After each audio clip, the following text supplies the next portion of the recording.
It seems like every week, hell, multiple times every week, there are altercations and fights breaking out at sporting events. Every Monday, instead of Monday morning quarterbacking, we are seeing reports of fights at NFL games. The NHL opened their season this week with a nice brawl between fans. And it's not only happening in America, this is happening around the world. If you've been following the channel for a while, you already know why I think this continues to happen at sporting events. It's the result of living in politically charged times. The country has never been more divided. We're divided on religion, we're divided on immigration, healthcare. Hell, there are even talks of literally splitting the country in half. America's always been divided politically. That's nothing new. But the difference this time, we're divided fundamentally. That type of divide spills over into everyday life. Now, I'm not saying these fights at sporting events are people fighting over politics or social justice, but the aggravation or the angst over these issues that people are dealing with every day, it has tempers short. People are quick to escalate. Soccer matches in Europe, they are known for the fights in the stadiums between fan bases. We saw a different situation though on Tuesday night. This was an altercation between fans and the police. Now, after hearing that, it would not surprise me if your first thought was Antifa infiltrated a soccer match to fight to defund the police. Normally, that would be the correct assumption. But this was not an altercation caused by people wanting to fight the police or wanting to defund the police. The soccer game that we are talking about is England versus Hungary, two countries in the middle of a heated rivalry. Soccer has very little to do with this rivalry. These are two countries who, like America, are divided fundamentally. FIFA has already punished Hungary for the behavior of their fans. A couple of months ago, fans in Hungary were abusive towards English soccer players. FIFA punished the team. They banned fans from attending the next two games. British players and a portion of their fans, they're all about social justice, ending racism, equality, inclusion, all the boner words of the woke. Hungary, not so much. Now, I'm not going to sit here and pretend like I know the political leanings of the people in Hungary. I don't have a clue. What I do know, people in Hungary, they don't want political demonstrations at soccer games. They have made that abundantly clear. I don't always agree with how they deliver that message. There have been instances of actual racism, but the people of Hungary have made it clear. Quit getting in our face with politics. At this point, political demonstrations at sporting events are no longer about fighting for a cause. It's about attention. And to me, I think English soccer players are protesting now just to spite the fans. They know it pisses them off. It's an act of defiance. Before the game kicked off Tuesday night in England, the English players did what they do best. They showed their submission, assumed their usual position, and got down on their knees.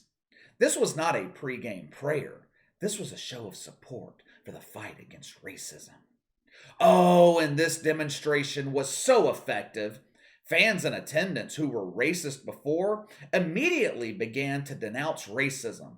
They showed their change in mentality by booing throughout certain sections of the stadium when English players were kneeling. Sky Sports reported that one Hungary fan took it a bit too far. He held up a sign that was anti-kneeling. Oh no, you can't be anti-kneeling. That's racist. That's misogynistic. It offends prostitutes around the world. Due to the booing and demonstrations from the Hungary section, British police were forced to get involved. Because we can't have booing at a soccer game. That's not polite. We must put an end to this abhorrent behavior from fans. Metro police claim they entered the Hungary section to arrest a fan. What was his charge? Suspicion of a racially aggravated public order offense. What the hell does that even mean? First of all, there's a key word in that charge: suspicion. Suspicion. So we don't know if this particular fan said or did anything wrong or could be construed as racist. We just have a suspicion that he did. That is one hell of a slippery slope. I suspect a lot of things that end up not being true. For a long time, I suspected that Kyrie Irving had lost his mind. He was talking about the earth being flat, taking weeks off during the regular season to go on a sabbatical, fighting for social justice. For the longest time, I thought Kyrie Irving was a Colin Kaepernick level socialist. Over the last couple of weeks, Kyrie Irving seems to have had some sort of epiphany. He started fighting for individual rights, which is a direct contrast to socialism. The entire premise of socialism is to fight for the collective, not the individual. It looks like maybe I've been wrong about Kyrie Irving. That's how suspicion works. Over in England, it's not innocent until proven guilty. It's innocent until suspected of guilt. FIFA is now investigating the incident that took place Tuesday night. FIFA, they continue to become less of an organization about soccer and more like the FBI. They spend all their time investigating incidents of suspected racism. Soon, and I'm serious when I say this, but soon, there's not going to be any fans at soccer games in Europe. Every week, some player is whining and complaining about fan behavior. Now, sometimes the complaints are legit, other times they're just garbage. Organizations like FIFA, they don't like dealing with shit like this. They want this to go away. The punishment starts small, fines, maybe suspensions, hoping it'll go away, solve the problem. It doesn't. Then they ban a fan or two from attending games. Then it starts to escalate. They start forcing teams to play a certain number of games in empty stadiums. It turns into what we have going on right now.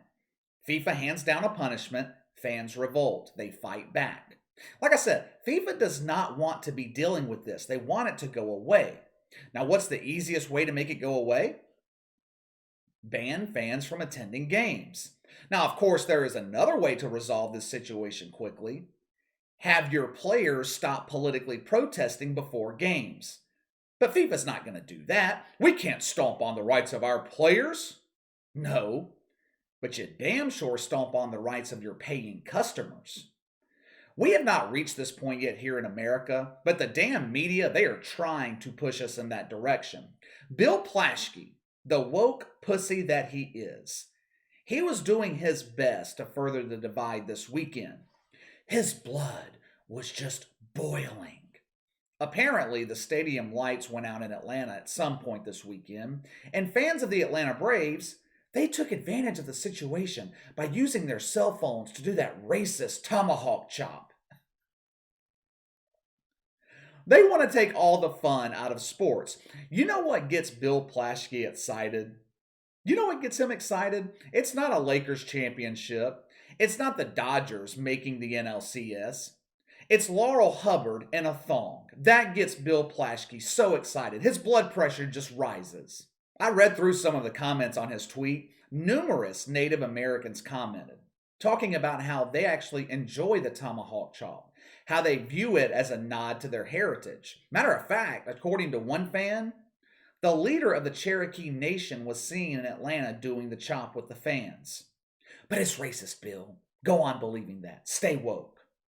Anyway, let me know what you think of the Metro Police in England arresting a fan on suspicion of racism. Sound off in the comments below. Make sure to like and subscribe. Click the notification bell to receive all notifications from the channel. Best way to contact me is by email at btlkc84@gmail.com, KC_BTL84 on Twitter. I'll see you guys tomorrow.